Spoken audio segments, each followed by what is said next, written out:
بسم اللہ الرحمن الرحیم، السلام علیکم۔ آپ سن رہے ہیں national audio library for the blind. پیش خدمت ہے مشہور آڈیو ناول پرواہ، تحریر بانو قدسیہ، آواز Maria Zulfiqar Awan. Please like, share and subscribe our channel national audio library for the blind. صبح اختر بہت دیر سے جاگا۔ رات کو پتہ نہیں اسے نیند کیوں نہ آئی۔ کلب کی زندگی، کالج کا زمانہ، خالدہ کے گھر گزارا ہوا ایک خوبصورت عہد ہولے ہولے سے یاد آتا رہا۔ بچپن میں ہی اس کے والدین کا انتقال ہو گیا تھا، لیکن اس کی چچی نے، جو اس کی خالہ بھی تھیں، اس کی سرپرستی کا بیڑا اٹھا لیا۔ چچی اس کے لیے ماں کا سمبل تھی، اور جو وقت گزرتا رہا اسے یہ ماں کا سمبل ساس میں بدلتا نظر آتا تھا۔ اس سرپرستی کا حق چچی اور چچا نے نہایت حسن و خوبی سے ادا کیا۔ ایک عرصہ تک اختر کو یہ بھی معلوم نہ ہو سکا کہ چچا چچی اس کے سگے ماں باپ نہیں ہیں۔ وہ ہمیشہ کی طرح خالدہ کے ساتھ اسکول جاتا اور کار ہی میں واپس آتا رہا۔ اس سالگرہ زیادہ دھوم دھام سے منائی جاتی۔ چچی چچا اسے زری کی اچکن پہنا کر خود سالگرہ کی صبح چڑیا گھر لے جاتے۔ دوپہر کو کھانا کسی ریستوران میں کھایا جاتا اور شام کو اس کے دوستوں کی دعوت ہوتی۔ گھر میں ایک کونے سے دوسرے کونے تک رنگین کاغذوں کی پھریاں، زنجیریں اور رنگ برنگے غباروں کا سیلاب آ جاتا۔ اس کے کمرے میں لمبی میز لگا کر تحفے سجائے جاتے اور مال کی ایک مشہور بیکری سے اس کی سالگرہ کا کیک آتا۔ چچی کرن لگا دوپٹہ سنوار کر اسے اپنی گود میں اٹھا لیتی اور وہ ہاتھوں میں چھری سنبھال کر آنکھیں میچ کر کیک میں لگی ہوئی موم بتیاں بجھاتا۔ چچی کا سانس اسے اپنی گالوں پر محسوس ہوتا، جیسے وہ بھی اس کے ساتھ بتیاں بجھا رہی ہیں۔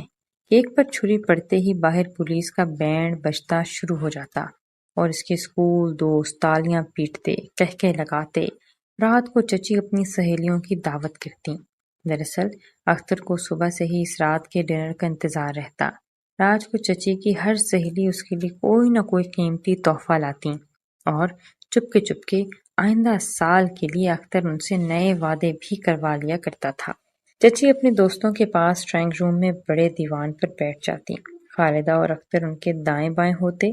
سارے کمرے میں آتش دان کی بھڑکتی لکڑیوں کی مہک اور حدت ہوتی۔ ڈرائی فروٹ توڑنے، چٹکنے اور گریاں نکلنے کی مزیدار آوازیں آتی اور چچی فخر سے اختر کے سر پر ہاتھ پھیر کر اپنی ایک ایک ملنے والی سے پوچھتی، اختر کتنا خوبصورت نکل آیا ہے نا؟ اس کا روپ تو خالدہ سے بھی زیادہ ہے۔ چچی کا دیوان پر بیٹھنا، امارت اور حسن کے غرور سے گردن اکڑا اکڑا کر باتیں کرنا آج بھی اسے اچھی طرح یاد آتا تھا۔ اتنے سال گزر جانے کے بعد ان کے انداز نہ بدلے۔ بالوں میں مہندی کی سرخی تھی، لیکن بال کٹوائے جا چکے تھے۔ چہرے پر عمر نے لکیریں ڈال دی تھیں، لیکن اس چہرے کو منہ اندھیرے بھی اختر نے بغیر میک اپ کے نہ دیکھا تھا۔ دراصل اختر سمجھ ہی نہ سکتا تھا کہ کوئی عورت بھڑکتی لپسٹک کے بغیر توجہ بھی بٹور سکتی تھی۔ عمدہ لباس کے بغیر بھی اس کا جسم خوبصورت لگ سکتا ہے۔ 10ویں جماعت میں ہی خالدہ نے بھی بال کٹوا دیے تھے اور کالج میں پہنچتے ہی ٹینس کھیلنے لگی۔ اس کے حسن کو میک اپ کی ضرورت نہ تھی، لیکن چھوٹی عمر میں ہی چاند نے گہنے پہنانا شروع کر دیے اور اختر کو کبھی سجی بنی خالدہ کے سنگار پر اعتراض بھی نہ ہوا۔ اور خالدہ جب کبھی چچی کے ساتھ ریستوران میں پہنچتے اور اختر کے کالج بوائز اس جوڑے کو دیکھ لیتے تو کئی دنوں تک ان دونوں کے گلیمر اور حسن کی باتیں ہوتیں۔ خالدہ کی سہیلیاں کالج میں کہتیں، ارے خالدہ، تمہارا کزن تو تم سے بھی زیادہ خوبصورت ہے۔ اور اختر کے بے تکلف اس سے کہتے، بھائی خالدہ کو دیکھ کر ہم تو بالکل قائل ہو گئے، سر سے پیر تک۔ جوں دن گزرتے گئے، قدم قدم پر اختر نے لوگوں کو قائل کرنے کے لیے اپنی دولت، تعلیم، وجاہت اور خاندان کے نام کو استعمال کیا۔ لڑکیوں کا تو شمار ہی کیا تھا۔ اچھے گھرانوں میں اس کی مارکیٹ ویلیو بہت زیادہ تھی اور اختر اس قیمت کے احساس سے اپنی وقت خود اپنی نظروں میں بڑھانے کا عادی تھا۔ کالج کے زمانے تک تو چچا چچی اس کی ہر خواہش کا احترام کرتے رہے، لیکن اب اسے ان کی ضرورت نہ تھی۔ چچا کی بزنس میں شریک کار ہونے کے بعد اس نے وہ تمام آسائشیں اپنے لیے حلال کر لیں۔ جو پیسہ مہیا کر سکتا تھا اس کا دفتر کو بازار کے کونے میں تھا، وہ اس کے بالمقابل مچھلی کی دکان اور کیک پیسٹری والوں کا ایک ننھا سا کیفے تھا۔ لیکن اختر نے اندر سے اپنے دفتر میں وہ ٹپ ٹاپ اور خوبصورتی پیدا کر لی تھی کہ گاہک جو ہی اندر گھستا اسے بلیک مارکیٹ ریٹ سن کر نہ تعجب ہوتا اور نہ ہی وہ سودا بازی کرنے کے اہل رہ جاتا۔ جب بزنس میں پہلے اختر نے قدم رکھا تو چچا اس ظاہری ٹھاٹھ کے قائل نہ تھے۔ وہ اختر سے کہتے، میاں میں نے اور تمہارے ابا نے یہ بزنس کاغذ کا ایک رم بیچ کر شروع کیا تھا، دھیلا دھیلا پائی پائی جوڑی ہے، خواہ مخواہ دیواروں پر پالش کرنے سے بزنس کا اثاثہ کم ہوگا۔ اختر اپنی گول گھومنے والی کرسی ان کی طرف پھیر کر جواب دیتا، چچا جان اگر تعلیم کے بعد بھی میں اس دفتر کا وہی معیار رکھوں تو لعنت ہے میری زندگی پر۔ آپ دیکھیے تو صحیح، یہ پالش کا زمانہ ہے، گاہک سے مسکا پالش لگائیے، گھروں پر رنگ روغن کیجیے، اپنے جسم کو بنائے رکھیے، دفتر کو سجائے رکھیے، خود ہی ہن برسنے لگے گا۔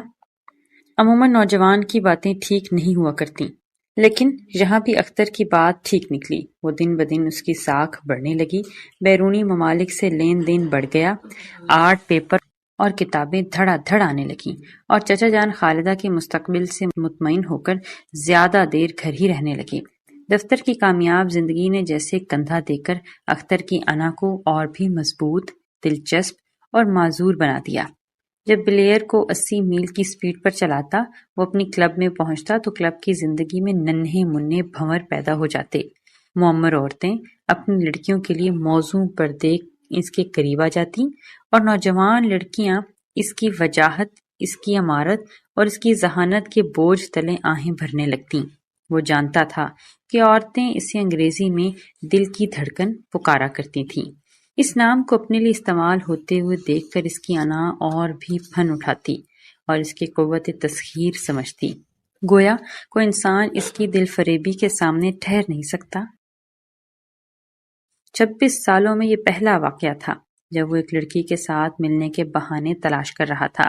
وہ اس طرح پھسلی جا رہی تھی گویا اس نے مٹھی میں پارا بھینچنے کی کوشش کی ہو۔ اسے صوفیہ سے محبت تھی نہ عشق، لیکن اس کی بے تنائی اور گریزپا انداز اس کے لیے خلش کا انداز ضرور بن گیا تھا۔ اس سے پہلے اس نے کبھی کسی سادہ بغیر میک اپ والی لڑکی کو قابل توجہ نہ سمجھا تھا۔ وہ انہیں اپنے معیار سے گھٹیا سمجھتا تھا، حسن سے مارا، گلیمر سے خالی۔ ایسی لڑکیوں کے ساتھ انسان کی عزت کبھی نہیں بڑھتی۔ انہیں لے کر انسان اگر کبھی کسی ریستوران میں چلا بھی جائے تو کوئی بھی سر اٹھا کر نہیں دیکھتا۔ ایسی لڑکی جب 4 چھریاں کانٹے دیکھتی ہے تو نروس ہو کر اس کے اپنے ہاتھ سے پانی کا گلاس گر جاتا ہے، اور پھر انسان سر اٹھا کر کسی کی طرف بھی دیکھے جوگا نہیں رہتا۔ ایسی لڑکیاں اس کے گھرانے میں اب بھی پائی جاتی ہیں، لیکن ان دقیانوسی اور پرانے فیشن کے لوگوں کا خالدہ اور وہ مل کر خوب مذاق اڑایا کرتے۔ ان سے وہ کبھی باتیں نہ کرتے، ان کے ساتھ ان کی کوئی میل ملاقات ہی نہ تھی۔ وہ انہیں پینڈو چپڑ کہا کرتے تھے۔ لیکن پچھلی رات اس نے پلنگ پر اوندھے لیٹ کر کئی گھنٹے گزار دیے۔ صوفیہ ربیع الدین سادہ تھی، لیکن اس سادگی میں نروس پن نہیں تھا۔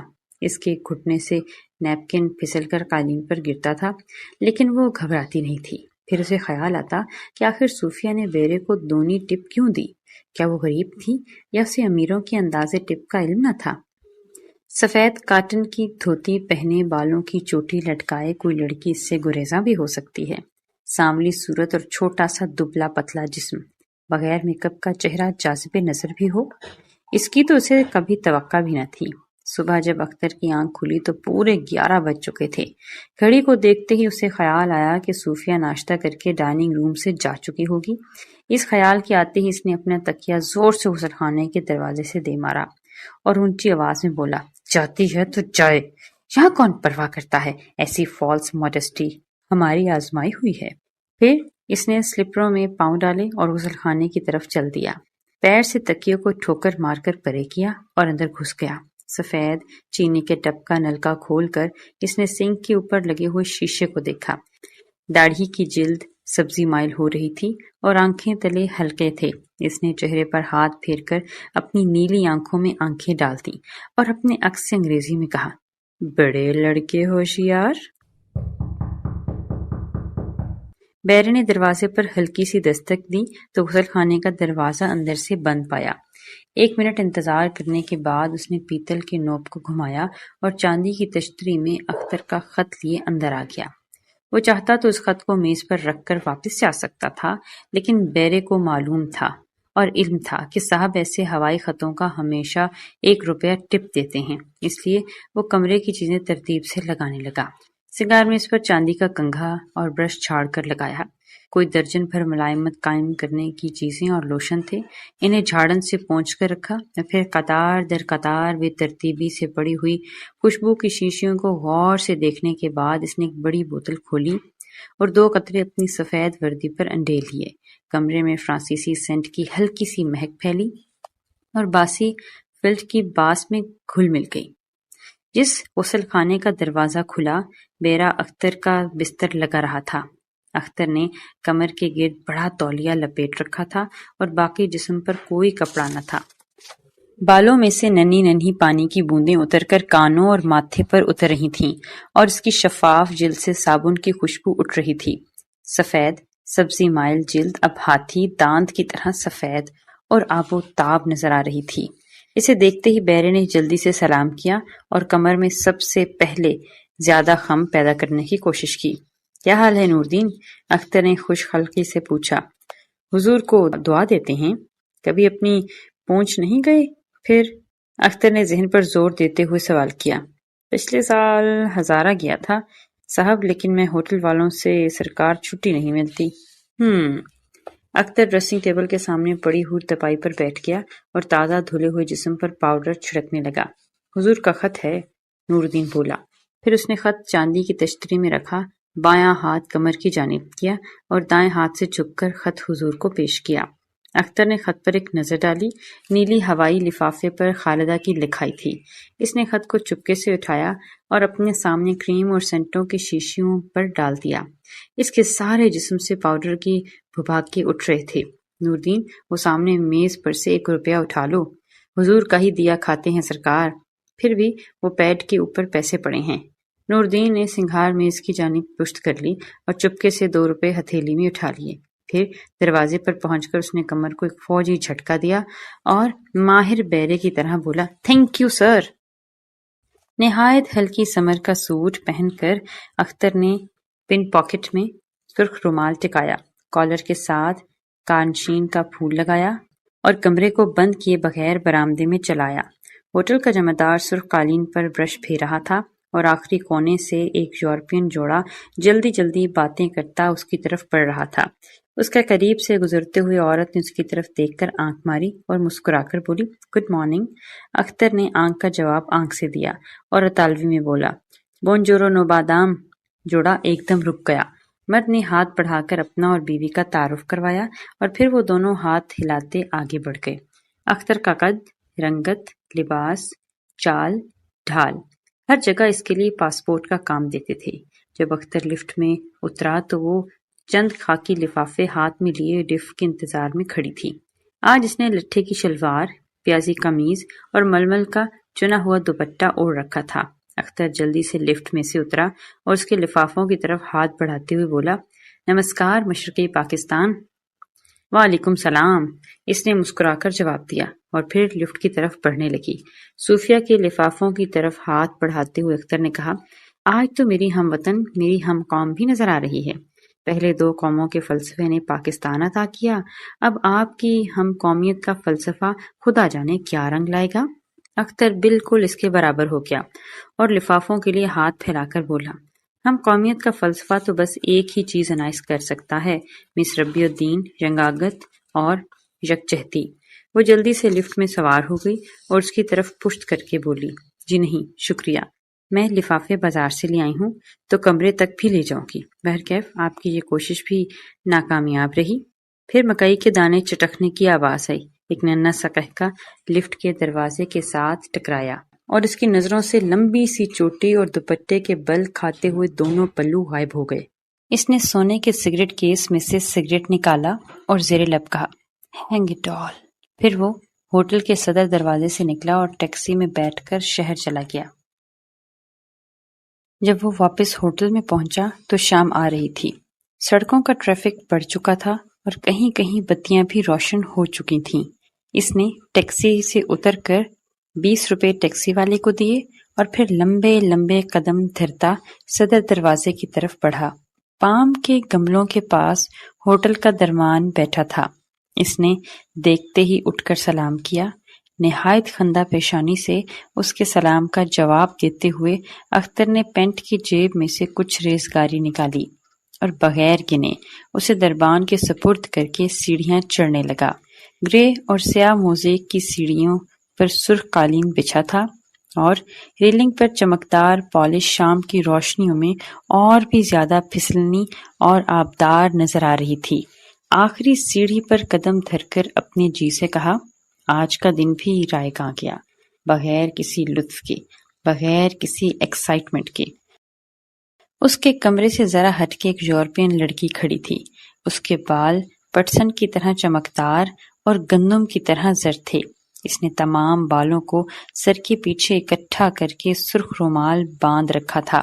اسکرٹ میں سرخ اور سبز دھاریں تھیں اور بلاؤز کا رنگ گہرا سبز تھا، اور کمروں کے نمبر پڑھتی ہوئی اس کے کمرے پر آ کر رک گئی۔ اختر اس کے قریب پہنچا اور دروازہ تھوڑا سا کھول کر انگریزی میں بولا، یہاں میں رہتا ہوں، فرمائیے، کچھ آپ کی مدد کر سکتا ہوں؟ لڑکی نے اتنی شام گئے بھی آنکھوں پر سیاہ چشمے لگا رکھے تھے۔ اختر کا جملہ سن کر اس نے اپنی اینکیں اتاری اور انگریزی میں گویا ہوئی، مجھے مس ربیع الدین سے ملنا ہے، انہوں نے مجھے اپنا کمرہ بتایا تھا، لیکن میں بھول گئی ہوں، شاید 19 نمبر ہے، کیونکہ 9 نمبر میں تو آپ رہتے ہیں۔ اختر مسکرا کر بولا، جی ہاں، وہ 19 نمبر میں رہتی ہیں، چلیے میں آپ کو ان کا کمرہ دکھا دوں۔ یورپین لڑکی کچھ زیادہ لمبی نہ تھی، ذرا سی بات پر نہایت سادگی سے مسکرا دیتی اور بے باکی سے پوچھتی، واقعی؟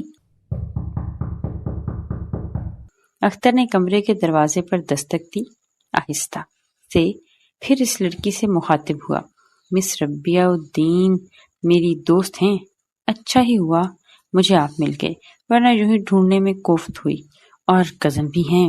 اختر نے رشتہ بڑھاتے ہوئے کہا، واقعی؟ لیکن وہ تو مشرقی پاکستان کی ہیں اور آپ مغربی علاقے کے لگتے ہیں۔ اختر نے مسکرا کر جواب دیا، ملک تو ایک ہی ہے نا، آپس میں شادیاں وغیرہ ہوتی رہتی ہیں۔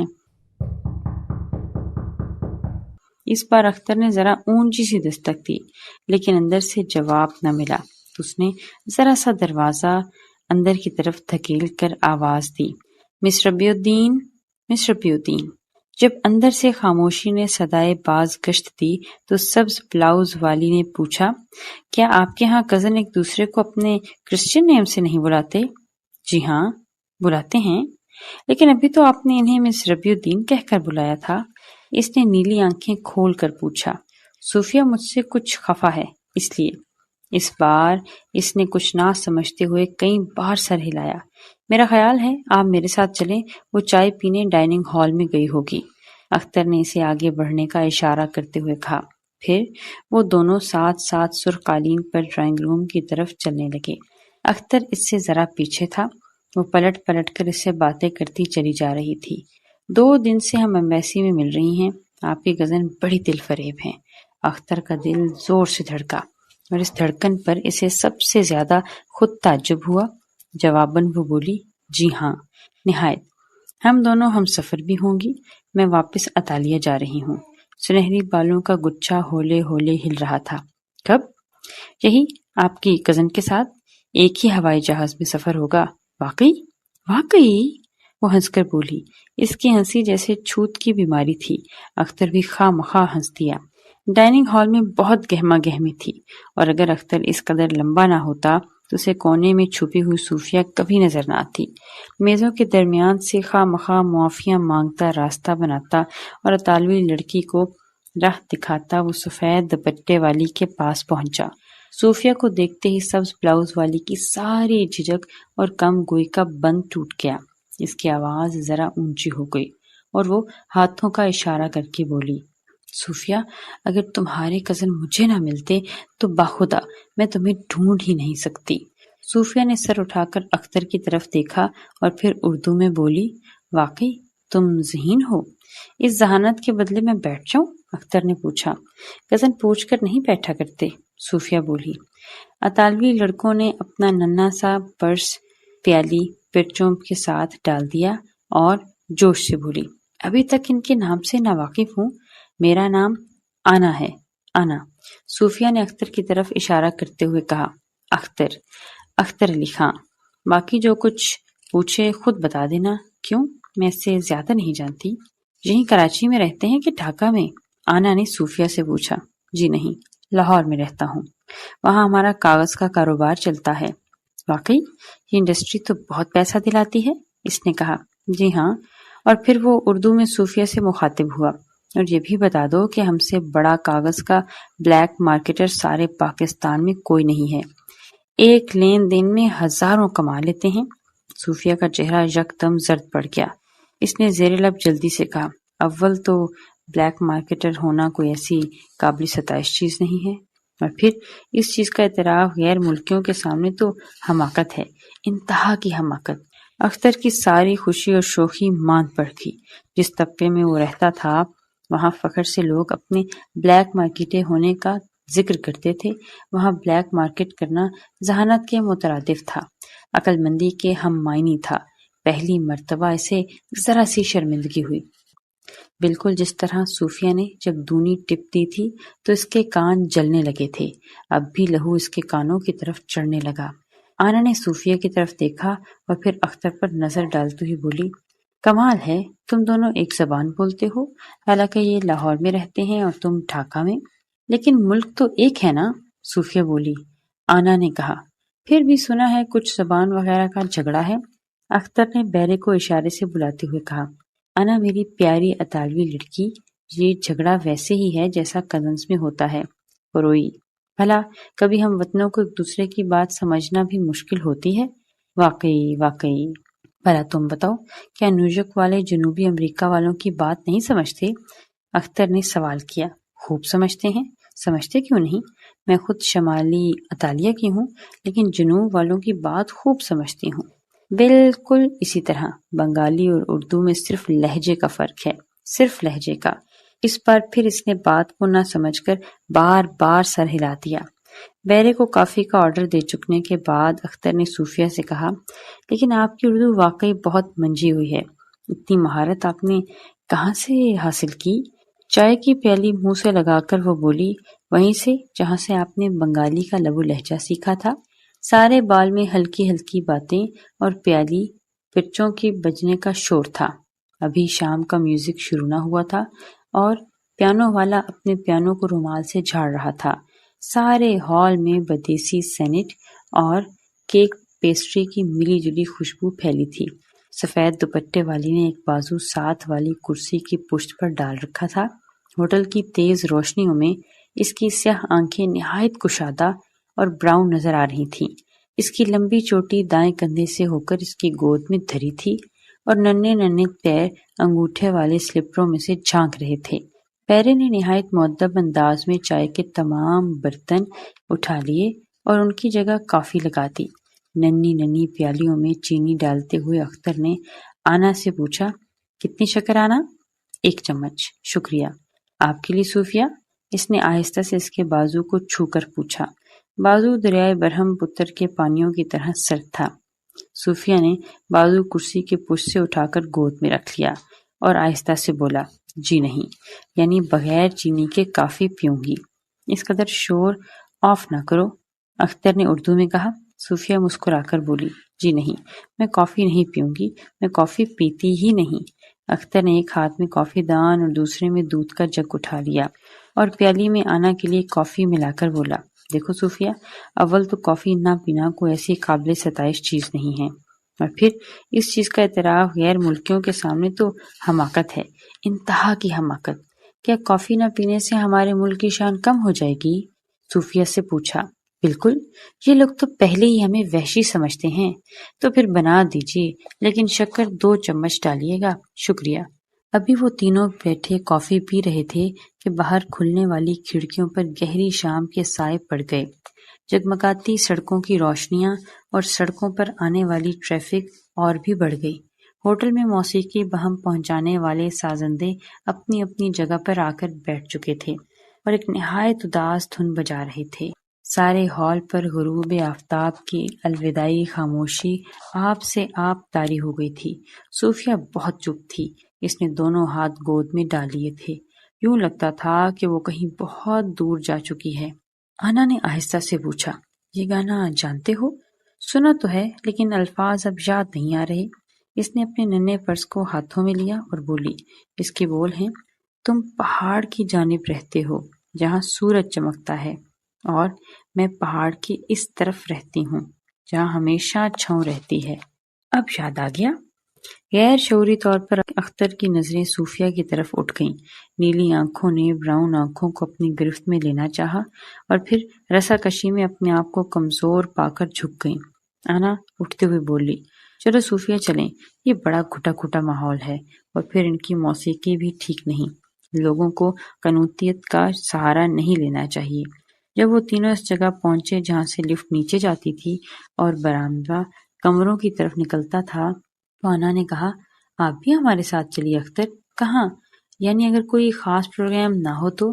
صوفیہ جلدی سے بولی، دیکھو آنا، آج میں تمہارے ساتھ نہیں جا سکتی، میرے سر میں درد ہو رہا ہے، اور مجھے خیال ہے کہ میں تمہیں اسپرو کھلاؤں گی، فوراً سر درد غائب ہو جائے گا۔ آج نہیں، صوفیہ نے ہچکچا کر کہا۔ کیوں؟ آج کیوں نہیں؟ آج ہی کا دن تو باقی ہے، کل تو میں اپنا سامان باندھ رہی ہوں، پھر نہ ٹیپ ریکارڈ ہوگا، نہ رنگین سلائیڈیں ہوں گی، کل تو ذرا بھی مزہ نہیں آئے گا۔ اختر ریلنگ پر جھکتے ہوئے بولا، آنا، دراصل یہ میری وجہ سے نہیں جاتی، ہمارا جھگڑا ہو چکا ہے۔ جہاں دوستی ہوتی ہے، جھگڑا لازمی رہتا ہے۔